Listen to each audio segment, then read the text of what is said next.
Yay. Hi, everyone. This is Chris Tracy. I'm with the Summer Festival for Writers that I started earlier this summer. We've been having so much fun once a week interviewing some of our favorite authors and publishers. I have way more to come in the future, and I'll talk about that at the end of this interview today. Um, I'm a writing coach. You can find out more about my business and what kinds of things that we can offer at my website, www.christinetracy.com. So let's get going. I am so excited to introduce my friend. He's been a mentor to me. His family is amazing. They live in South Dakota, and this is Jeremy Brown. He's the CEO of Throne Publishing Group, and also the CEO of Storyway, a program he'll be talking about in this interview. He is all for writers. He is generous with his information and his wisdom and his skill building. I'm so grateful that he's been a part of my life for the last 3 years, and I'm an Awaken Guide with his program, and we'll be talking about that a little bit more later. Meanwhile, I'm thinking about you writers and authors and potential writers out there, the people that have a story on your heart that people have told you you need to tell. You have a story. God has put that on your heart. There's a message in it that can help other people. And many of you do this through fiction, others through nonfiction. We've got experience with both. Or we can direct you to the right resources. This whole summer festival is free. I just want to introduce you to some of the amazing people that have become part of my life and helped me on my way. And just in the hopes that you can glean from them. We're all in this together, right? So, okay, well, Jeremy, hi, welcome. Chris, thanks for letting me come on here. And those kind words, you're so nice. It's been so fun getting to know you and Rick both. I still remember when you guys both came to Sioux Falls for the first time, and just how my wife and I both felt like we just immediately connected with you and Rick. And it seems like we've known each other longer than 3 years. I can't believe it's only been that. So, Yeah. and I'm so glad you're doing this, Chris, because you are such a good voice, a good advocate, and a good guide for writers who are trying to say, I'm feeling called to share my story, to write my book, to do whatever that is. And you bring a really good discerning voice and Mhm. also a good skill set to the table to help people. So Yeah. I just jumped at the opportunity to be here, and I appreciate you bringing me on and letting me share a few words today. And I'm excited to be here. It's a Yay, great thing. this is good. And everybody out there, if you have friends you think would like these interviews, please invite them to this Facebook group, have them register for the summer festival. It's all free. It'll be going on for several more weeks. So It's thank you, awesome. Jeremy. Thank you for your kind words too. Yeah, invite your friends, get them over, Yeah, listen to have them listen yeah. to Chris.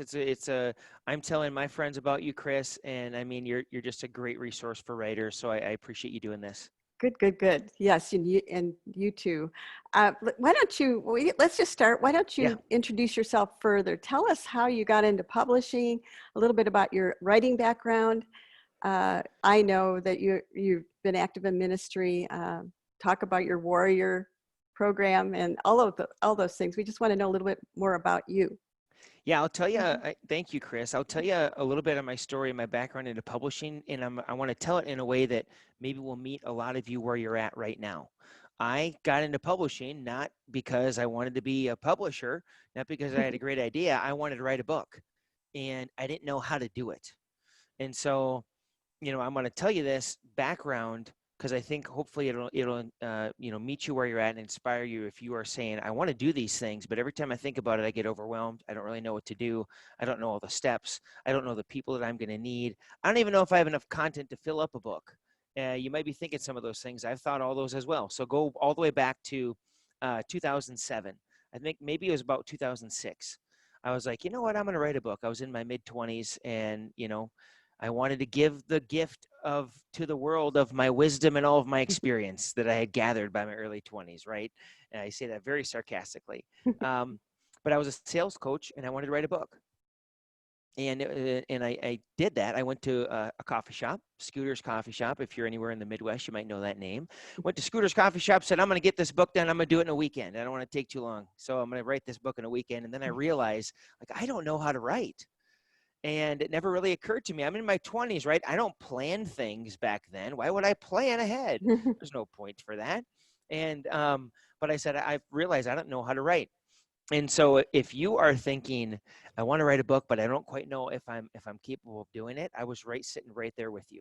So I'm at the Mhm. coffee shop realizing, like, I know how to talk about these topics that I want in the book, but I can't write. And the last writing assignment, if you will, publication I had done before that time was a 300-word article in college, and I was at a tech school. It was a 300-word article, and my last paragraph very sarcastically said, I hope you enjoyed reading this as much as I enjoyed writing it. Thank you very, very, very, very, very. And I'd vary 20 sometimes to get to 300. So that was my level of skill and experience I was bringing to the table. But, needless to say, I solved my own problem. And I made this little process with myself where I would outline my book and I would speak my book out. I would interview myself, in effect, got the book written. Horrible book. My first book was an absolutely horrible book, and right now it's distributed in two main places. One is on my bookshelf just for fun, so I can laugh at myself. The other one is in my dad's bathroom. So expanded distribution for my first book, but it did change my life. It got downloaded in over 20 countries and set off, guys, a whole series of events in my life, open doors in my life that I know if you're wanting to write your first book, your next book, that's the power of what getting a book out there can do for you. If you're looking to share your story, if you're looking to boost your career, boost your business, writing a book is the way to do it. So that's my background. Now we've published, over 400 books. We're fortunate to work with people like you, Chris, all over the country now. We have a certification program called our Storyway Guide, Certified Storyway Guide, where we help people do these kind of things. And we have over 40 people now across the country in that program, I think in like 20 states or something like that. But, it all started with me saying, I don't know how to do this, but I'm committed to doing it. So I just need to ask the right people, the right questions, and Mhm. make sure that I'm getting wise advice and then do it. And Yeah, so that's what, if you're sitting here wanting to share your story, wanting to write your book, listening to Chris is a good, smart step for you because she's the person who can kind of declutter, demystify this kind of stuff. So that's a little bit of my background and where we are today. that sounds that sounds good. Yes, we need a team behind us. It takes That's a right. village to build a book, and Yep. when God gives us an idea for a book, a story of our life that we want to tell, um, our job is to write it, right? We That's don't right. have to worry about the publishing, marketing, what God wants to do with it, because that's really we can give that to God, and that's what He said with my book. He said, I'm going to be in charge of all of that. He brought me people into my life, the people that would be on my team to create the book. And so you're part of a team. I'm part of a team as a coach and an editor.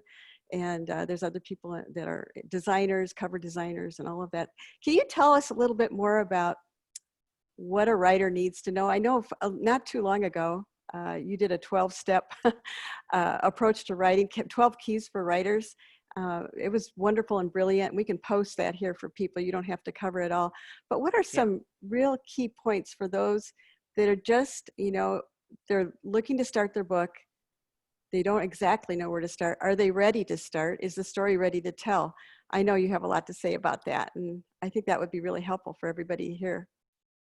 Yeah, I think Chris, and let's well, we'll play a little bit of a tennis match. Let's go back and Yeah. forth on this because I know you have a lot to say too. So I think, if I'm wanting to write a book and I haven't started yet, you got to first identify, where am I at? Mhm. So where am I? Where are you in your book? Are you in the idea phase, which is totally fine? Have you written a few things here and there? Have you started writing? Do you have 10, 15, 20,000 words, whatever that is? Identify where you're at. And if you're just starting, I'll speak into that maybe, Chris, and we can go back and forth on this. Sure. If you're just saying, hey, I'm just starting, I've always wanted to do this, and now is my time, I'm going to do it. I would say to you, now has never been a better time. There's never been a better time than now. We always say that, but really, truly right now. Like, it's a great Mhm. time to be doing new things right now. And I think that's going to stay that way for the next maybe year and a half. So it's a good time. The first thing you need to do is square up on, create a mission statement for the book. What are you trying to accomplish? So you believe it or not, your biggest problem will not be filling up a book with information. It will be having too much information for the first book. Everybody, I just spoke with, I was working with a doctor all day yesterday. He's like the doctor of doctors in functional medicine. We were working on his book. And in the beginning, he was a little worried about, am I going to have, what are we going to do in this first stuff? Is this going to be enough? And we always have that question. Is this enough? Do I have enough?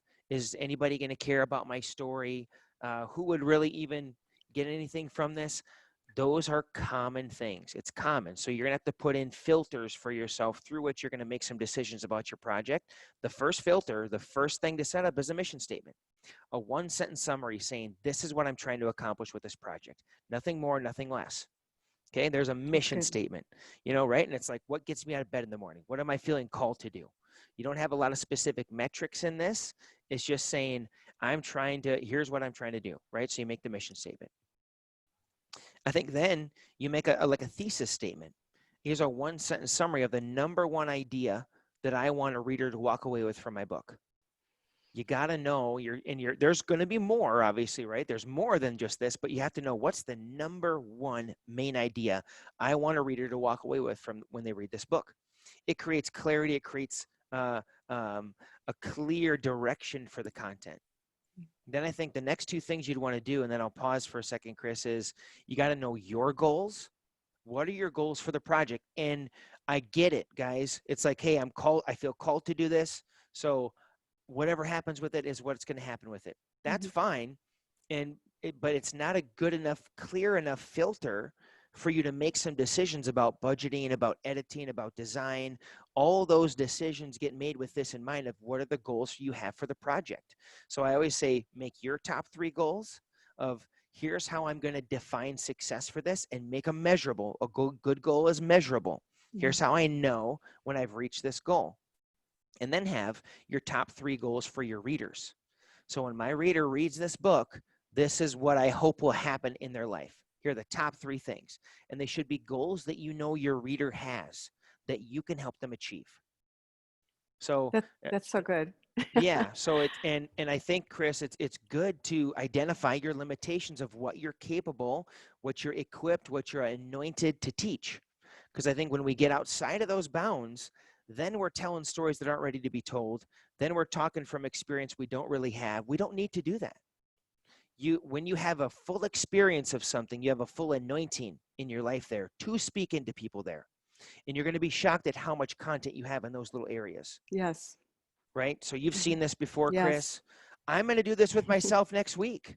I have this process that we made. We call it the burn process. And I'm like, I've been using this. We've been rolling with it. I'm like, we need to expand on this thing. The first thing I'm going to do, though, is I'm going to go through my own story and I'm going to just peel through and process all the ideas. Because I'm like, man, could we fill up a book with this stuff? And I have to even myself stop and say, that's a crazy thought. Of course, we're not going to, it's going to be the tough part of how are we going to fit this all in one cohesive book so it doesn't overwhelm people. Yes. I just saw in my house this morning this great big, beautiful, thick book. It's a New York Times bestseller, all that, but I've never read it because it's huge. I'm like, I don't want to read this whole thing, so I don't want a book like that. That was publisher driven. The publishers have the authors do that. I want to make a book that's relevant, practical, usable, right? So you got to set up filters for yourself. I would say that's the biggest things, Chris. And maybe that's what we go to is let's talk about, because you're so good at this. I want to ask you next, but how do we write in our anointing and stay there, stay in that place where we have that experience, we have that, we're coming from our core, our truth. I mean, how you do that? Yeah. And you're so good at that. It kind of goes along with something I just recently heard Paul Young say, that when the way of our being matches the truth of our being. And what does that mean? It's like when you have achieved wholeness, when you are running and you are comfortable in your own skin, you know the experiences you have, you understand the skill set that you have, you understand that over the years you've developed some wisdom from your own mistakes and adventures in life, right? And we all have those. And there's something that emerges from that, that sometimes we run around thinking everybody knows this, everybody thinks That's this right. way, but they don't.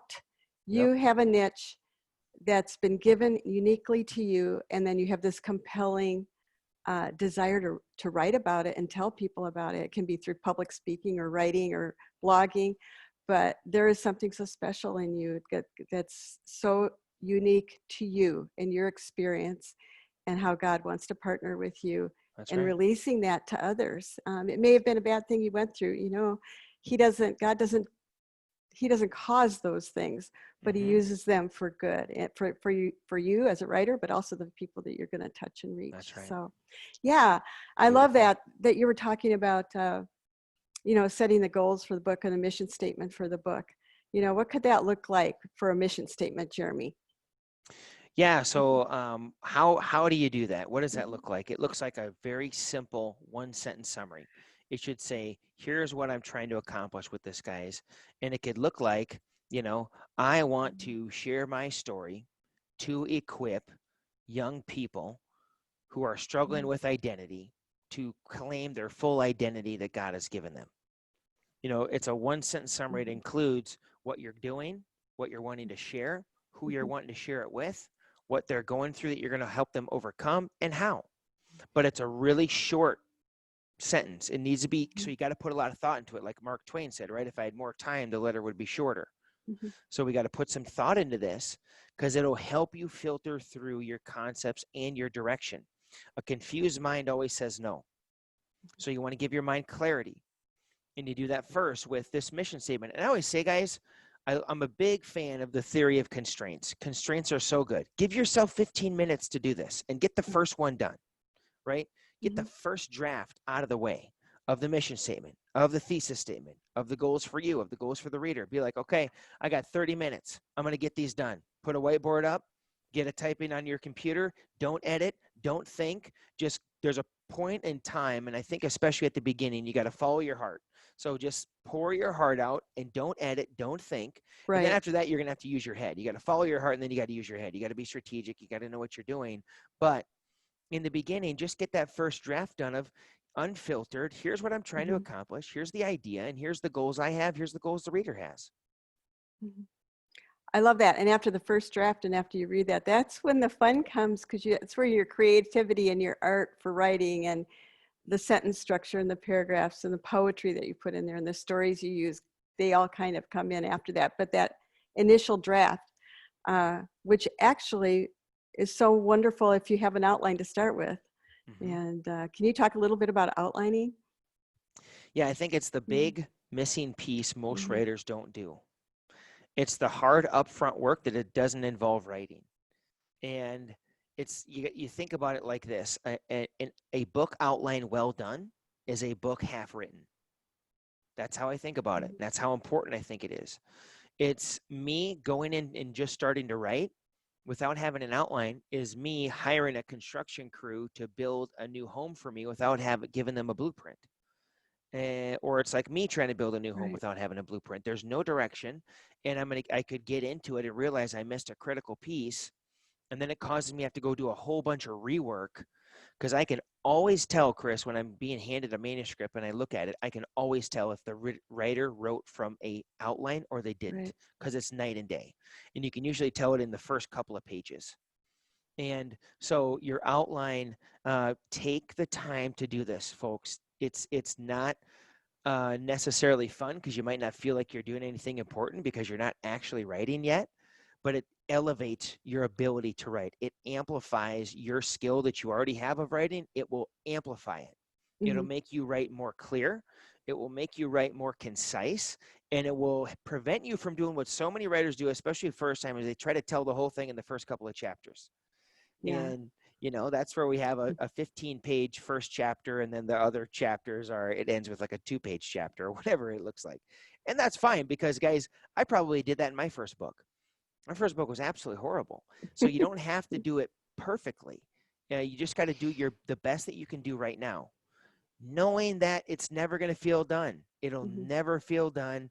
And you're always going to look at it and go, I know I could have said this different and this different and this different.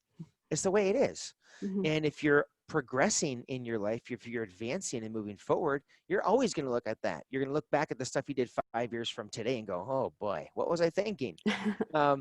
It's just, that's the way it's going to be, and it's okay. It's part of the And that's how process. that's how our lives are too. We That's continue right. to learn and continue to grow, and even change the way we think sometimes too. Yep. 100%. So a person has their first draft or their outline, and then, or they've gone through an awaken day, ideally, which draws out the story of the person. You have somebody helping you write that outline, make that outline for your Yes. book. And Jeremy, I would like you to address that a little bit more with the programs that you offer. But but let's talk about publishing really quick. You've got that the outline. You've had it. You've done your first draft. You've done your first manuscript for editing, ready for editing. You've gone through the editing process, and Okay. there are editors out there available through you and through me. But what happens once you've got the manuscript ready for publishing, and what is the time period between that most people have between starting their book and getting to the publishing stage, usually? So we're talking about if I have a manuscript and it's edited, now Mhm. what? Yeah. And what is my timeline? Yeah. So yeah, your now what is, if it's been edited, you still need to have a proofer. Mhm. You still need to have it proofed. Now I don't do the proofing until it's print ready. So the next step you need to take is you need a design. Mhm. So you need to have an internal design, the layout, and you need to have the cover design. Almost never have them be the same one, only on specific projects. If the design, the internal layout of the book really needs to mirror, really needs to match the cover, and there's a lot of intricacies in the layout, like pictures, graphs, charts, I'll have the designer be the same one for the layout and the cover, but not too often. Mhm. So usually I'm having a designer do the cover, and I'm having another designer do the layout. And that same designer doing the layout is the same designer who puts it in a print ready format and in an EPUB format. Okay. And I think they need to be on the same team because there's a lot of intricacies of how that works, and it's easier. Pretty Mhm. much, it's just easier. So you need to have that, right? Mhm. So you got your design done, and people, I would say this to everybody. You said it the best, Chris. It takes a Mhm. village to publish a book. It takes a really good team, and I there's a couple schools of thought. You can learn how to do this all on your own. I would encourage you to enroll the help of a good designer. Mhm. People do not judge a book by its cover. They don't. Mhm. They judge the author, the author's kids, the author's business. They judge everything on the Yeah. cover, Mhm. and it's important, and it can be a game changer because it's the gateway into your book. So I hate it when I find a great book that has really bad design and bad layout because it just doesn't look professional. You want to Mhm. take the time, and I always tell people, if you don't have the money to invest in a good designer right now, just wait until you do Mhm. and figure out how you can go make that happen, because writers are also entrepreneurs, right? Right. Entrepreneurs never make decisions based on what they have today right now. We're talking about the future, I never have the money I need for future projects. That's never a part of the equation. I say, here's what we need to do. Okay, money's the easiest problem to solve because you can count it. So Mhm. I say, we need this, we have this. All right, how are we going to bridge the gap? And then we just go figure that out, right? So, and then we know how much time that's going to take. So take the time, invest in a good designer, find a good designer. Now All let's right. say you have the cover done. You're going to be looking at a front cover, a spine, a back cover. You're going to be looking at an internal layout. Then you want to have that proofed. Have it proofed all the time, never by you. Have it proofed. You're going to proof it, but don't let your eyes be the only proofer. That's just my opinion. And I always encourage the proofers, read it out loud from a printed copy, forwards and backwards. And it Yeah. seems crazy, but it works. Mhm. We have 3 really big projects coming to a proofing where there's going to be spent probably between $50,000 and $60,000 on that initial print run for those. I'm going to triple proof them. Yeah. And so even in the triple proof, there's probably going to be 1 or 2 things. It's the It always human part of happens. it. Yeah. Yep. And so, but always have your proofer done. Mhm. Have them, make sure they're good. You have resources like this, Chris. I know through our programs and certification too, that we have these spreadsheets we give people that is very specific.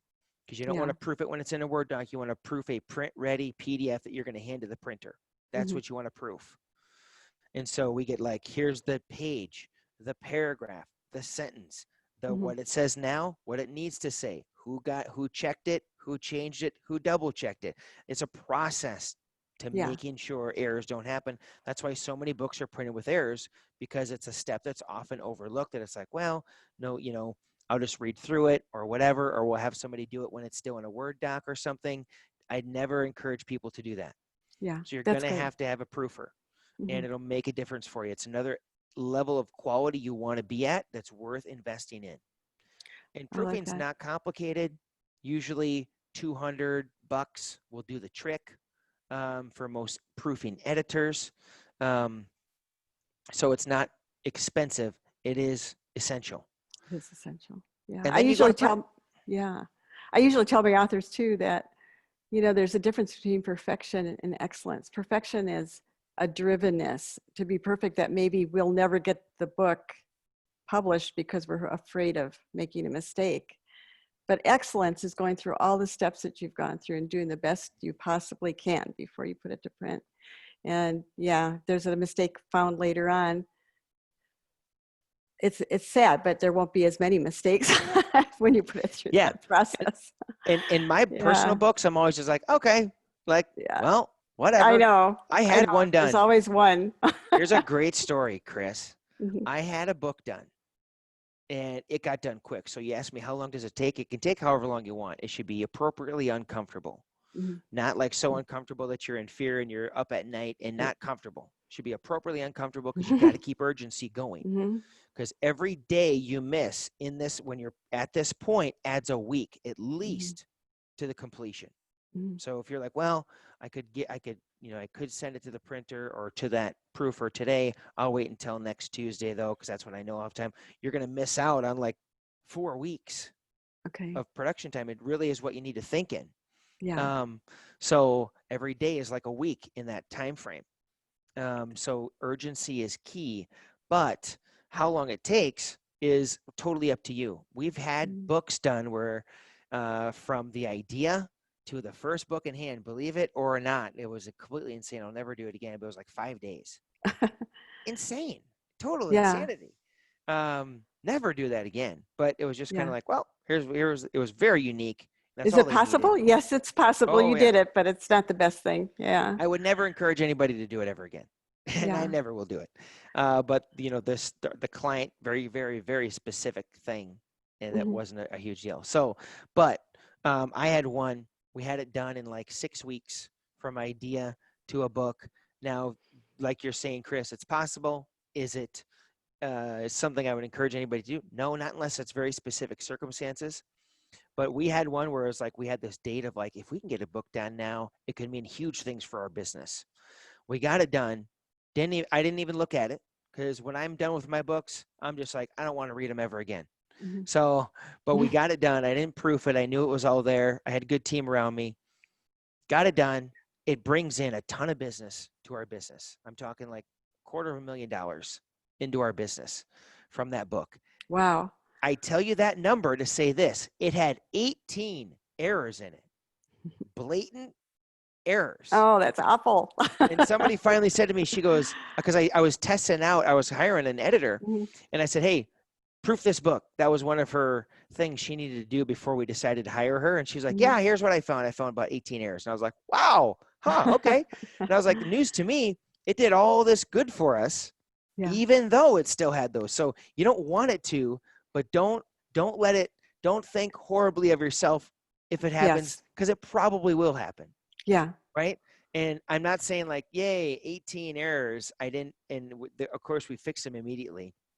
But I was like, I love that story, because hopefully that will help people relieve the pressure a little bit.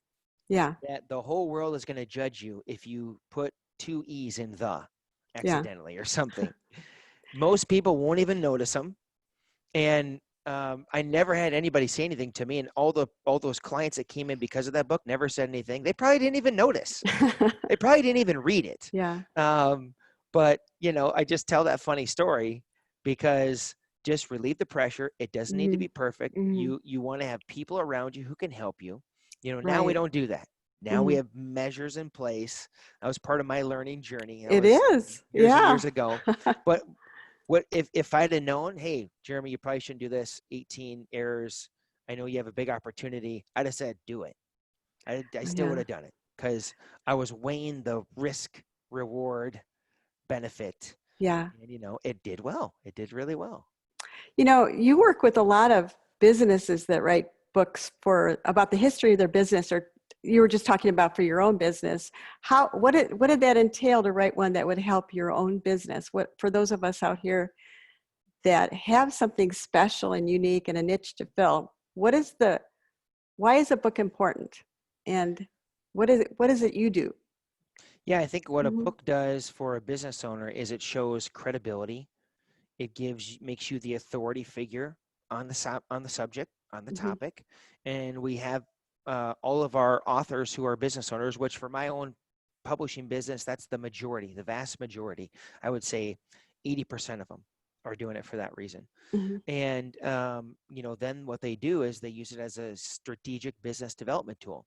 It'll get you into podcasts. It'll get you landing speaking engagements. Mhm.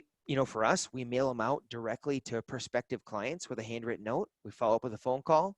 That little simple thing um, Mhm. is what gives us earning power in just about any kind of economy because we have the book, we have a handwritten note, we send it to the right person, and I call them and Mhm. say, hey, because it's a relational thing. It's a Yeah. really good touch. Um, but that's what they do is it gives you credibility, it gives you authority, and it makes you even more in the minds of your potential customers the expert. Yeah. A lot of the people that I work with too are in ministry, and you Mhm. too, that are writing books about their nonprofit or their ministry, and they That's right. they use them as a thank you for donations or a way Yep. to, when they're public speaking about what they do, they can sell their books at conferences and things like that. So what a Well, beautiful tool it is. and think about that for Mhm. ministries, for nonprofits, for Mhm. business owners. It's not about how many books you can sell. It's about what's the value of a new Yeah. customer to your Mhm. organization. So we have a nonprofit finishing them up right now, and they're going to do a multi-million dollar fundraising campaign, and a book's going to be the spear tip to that. Just a Okay. small part of it, but that's how they're going to get in front of some new prospective people. We actually have two organizations doing that right now, and they're going to. It's going to be when they go on a fundraising meeting, they're going to leave the book. It tells the story, it tells the why, the vision, the mission. And for people that they want to get into that they haven't been able to open that door, they mail a book with a handwritten note, follow up with a phone call. Mhm. It's a Yeah. great, great tool. There's so much utility in doing a Mhm. good book. And so that's why you want to do it well. And you want to invest in the design, invest in the editing, because it can be a game changer for you. And that's really what the standard you should set Yeah. is this is a life altering event for me. Now, I'm not going to put the pressure of that on me. I need to get it finished. A finished Yeah. book is better than a perfect book because perfect ones don't ever get done, That's right? true. Yes. So but it should be a life-changing event for you when you Yeah. get your book published. I have so many questions that I could ask you, but I'm trying to narrow things down in the time because I want to honor your time too. No problem. But I love what you do. I've read two of your books that you've written. Well, actually, I'm almost done with the third one that you and Brooke wrote together. Oh, The cool. first one was about your business. I can't remember the name of it. Do it today or something like that. Get it done. Get it done. That's what it was. That was the I one was with 18 close. errors. Yeah, get it done. And then the next one about legacy. What is the title of that? Is that Yeah, just, The Necessity of Legacy. yes. Yep. And then the Thank one you. that you and Brooke just wrote for writers, and about telling your story, right? Yeah. So Uh-huh. I love what you guys do. And what I love about it is it's like sitting down with a friendly chat with you. You are so good at just quickly getting to the point, telling me what I need to know, activating me if I want to continue learning more about it later by giving me resources. And you keep it a short book. What? Mm-hmm. How many pages? 125 maybe at the most, or Not even 20,000 words? not even that. I think it was like 25? 12,000 words. Yeah. And it's just, And I we like that. I think we need more of that. We don't need to have 50,000 word books all the time. We that won't is get very through them. publisher driven. Yes. 50,000 words are publisher driven books, Mhm. and they know what people want to buy, Mhm. right? People want to feel like, because here's the funny thing about publishing any kind of content is if somebody buys something about a goal they want to do, they feel like they're actually doing something to the goal. They are Mhm. not, but that's the thing that so many people know in publishing and in other industries that, I don't like that. I don't think like that. I want to, but that exists, and that there it Mhm. is. Why I like doing like what you just mentioned of our last book, Chris, Mhm. is I want it to be practical, and I want to give them action steps so Mhm. that they can do the things. I knew the goal of the reader. We knew our goal. Right. Here's the goal of the reader. How can Right. we fulfill that goal so Mhm. that by the time they're done reading it, the goal has been met? And that's what you want to have in your book. Mhm. And I had a I love whole that. bunch of stuff that could have went in there, but we had to be ruthless Mhm. almost with your, Mhm. Stephen King calls it killing your darlings, Mhm. right? Yeah, I love this, but they're Yes. not going to really care. Yeah. And I approach all my writing like that, Chris, that nobody cares about me. Mhm. No, I know there's people in my life who care about me, right? Right. But when I'm writing books, I look at it like I have to make people care about this. I have to, and I don't just make them care. I want to be so relevant to their situation. I want to so Yeah. know about their problem that when they're reading my content, they're like, this guy is in my head Mhm. almost. I want to use the words they use to describe what they're going through because I want to know them so well. And knowing, saying, here's what my readers' goals are, you should know exactly what they are. And if you don't, get in front of your reader, eyeball Mhm. to eyeball, zoom to zoom, one-on-one, and say, tell me what you're going through.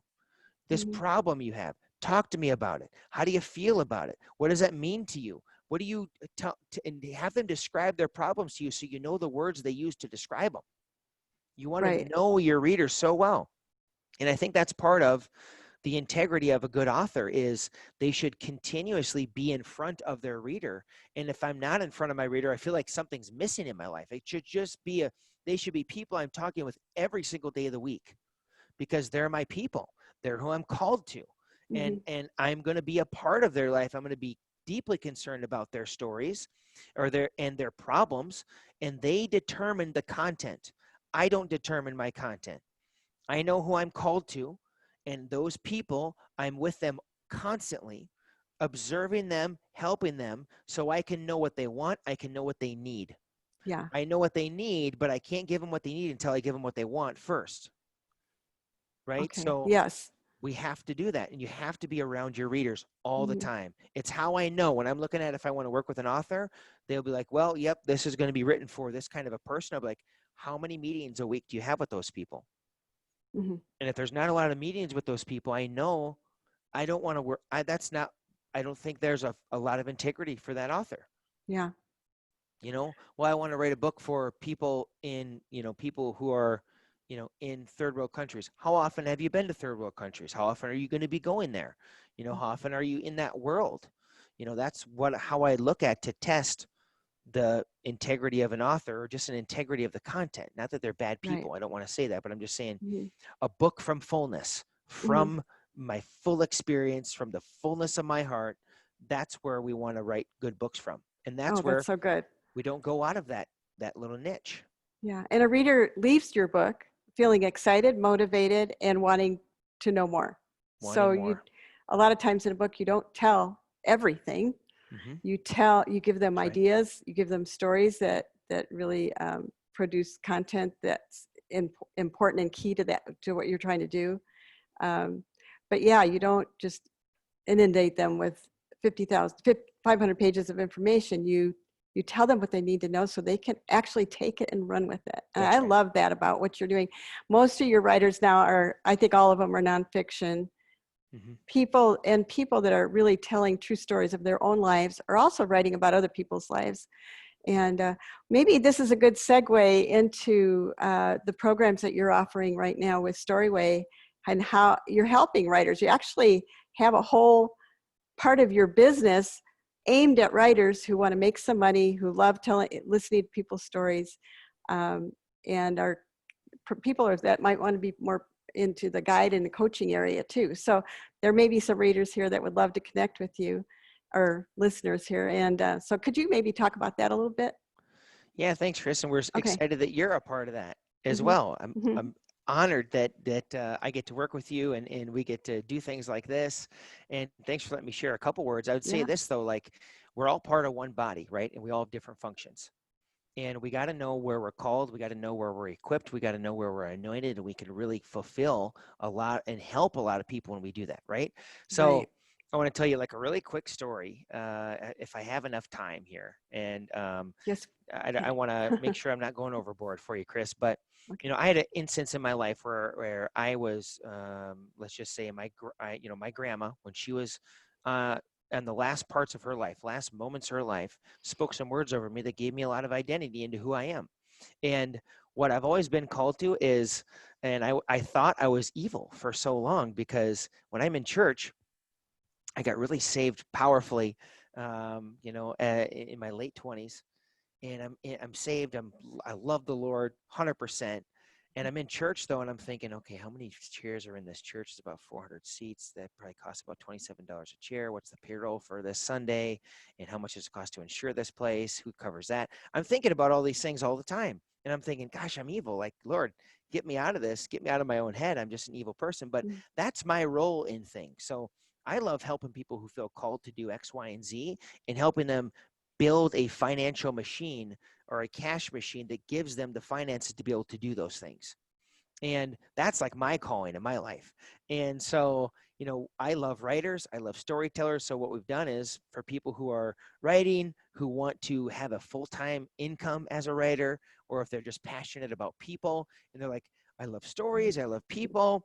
When I go to the grocery store, even people at the grocery store tell me their story, but what do I do with this? Like, how do I make this an actual thing? And can I do anything with that? And so that's why we created our certified Storyway Guide certification and program.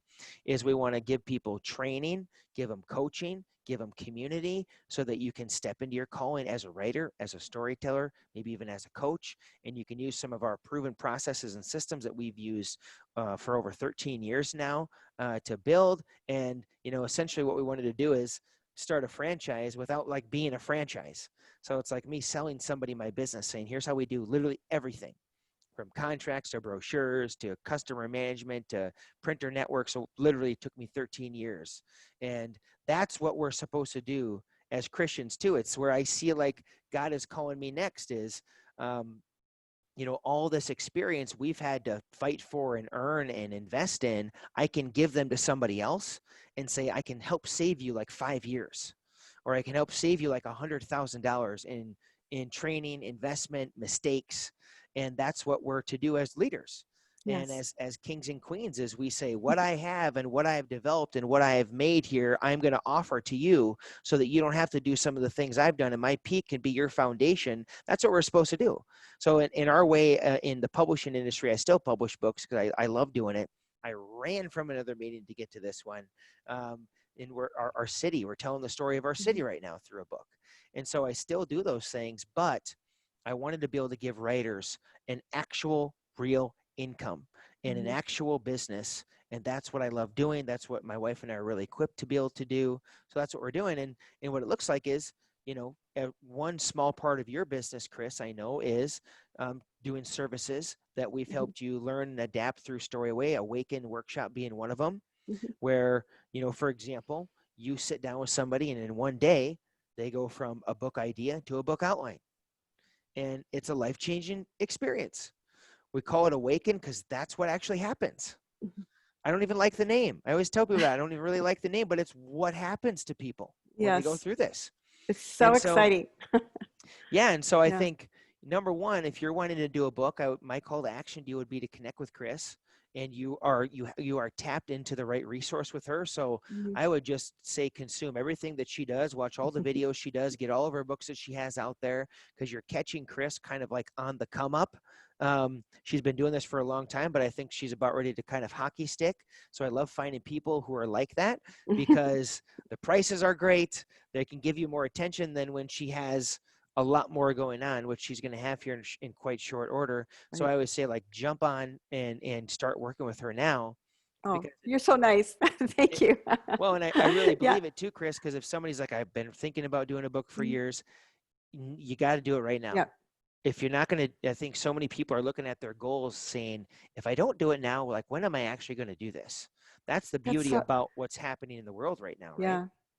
I got to the point too, even with my business and some life things I'm going through, if I'm not going to do it now, then when?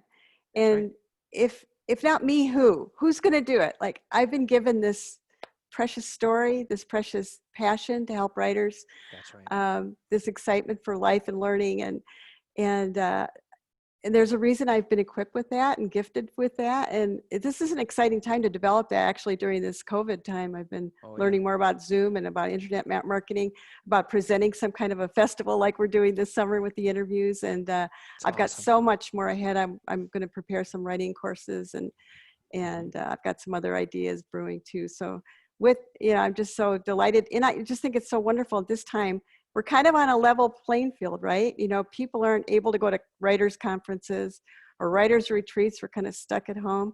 The speakers can't go out and speak at conferences. We've had to cancel some of our conferences, and but what a wonderful time to be able to introduce you more personally online with people like Jeremy and people like Paul Young.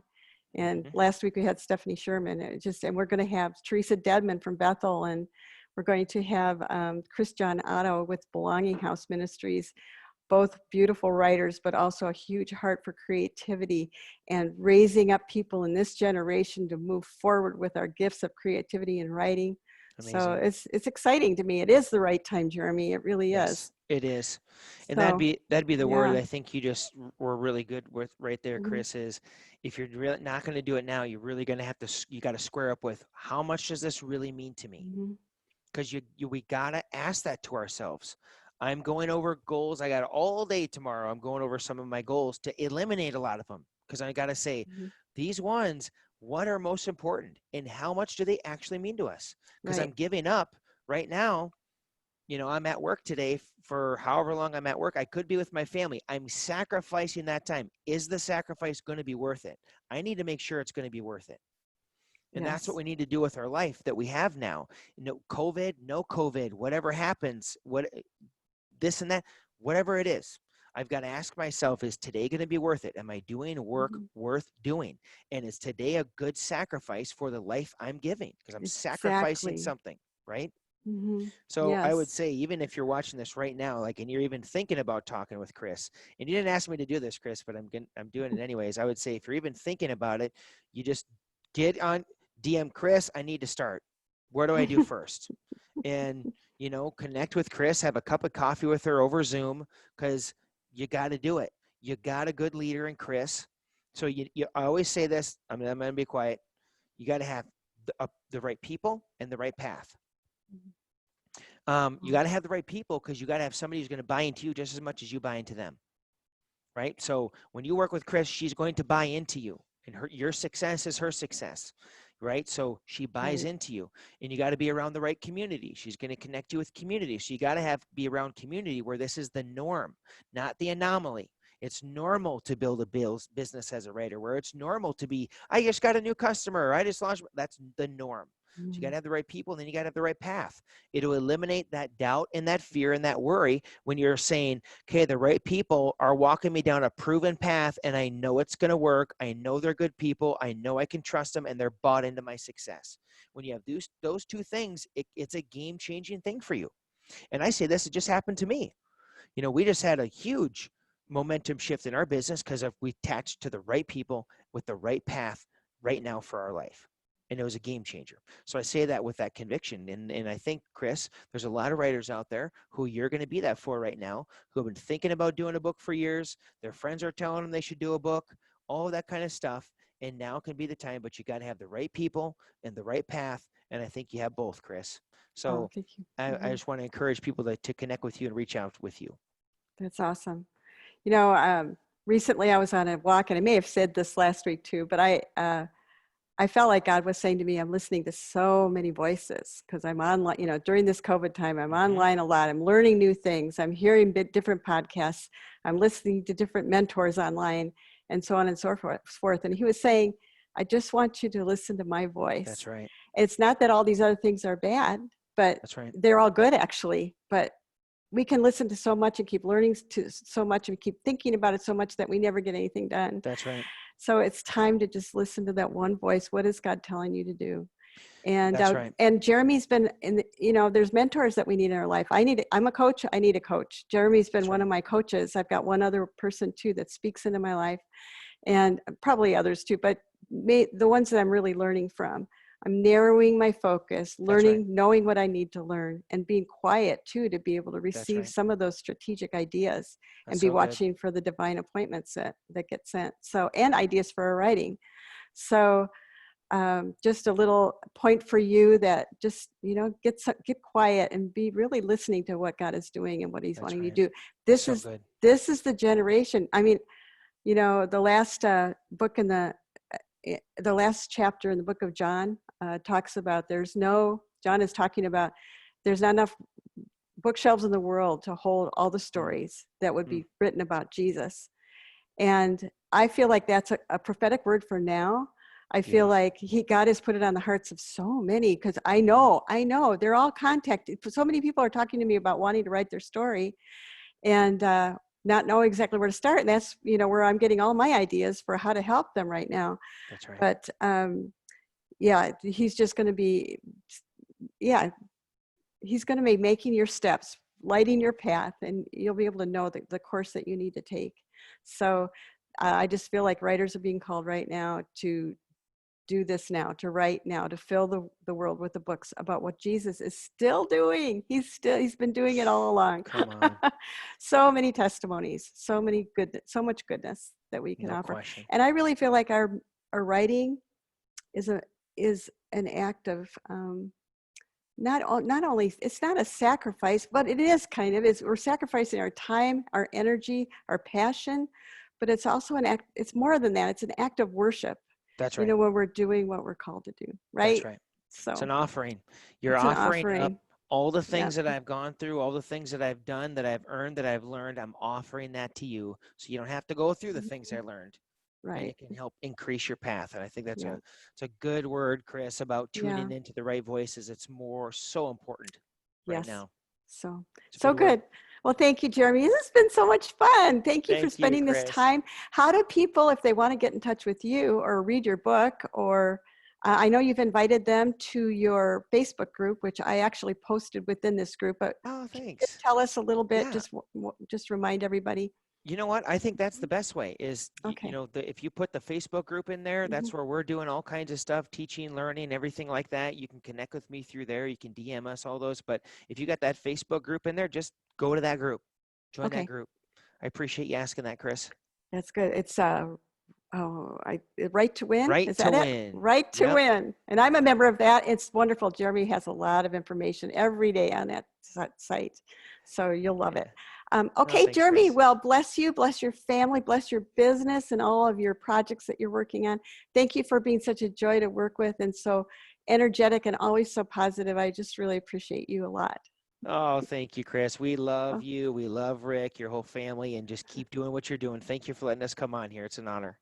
All right. Yay. Have a great day, everybody. Next week, Thursday, we're going to have John Otto. I'll be sending you more information about him. You're going to love him. And stay tuned. Let everybody know. Let your friends know that might be interested in these interviews. We welcome them. So, all right. That's right. Goodbye. Bye-bye.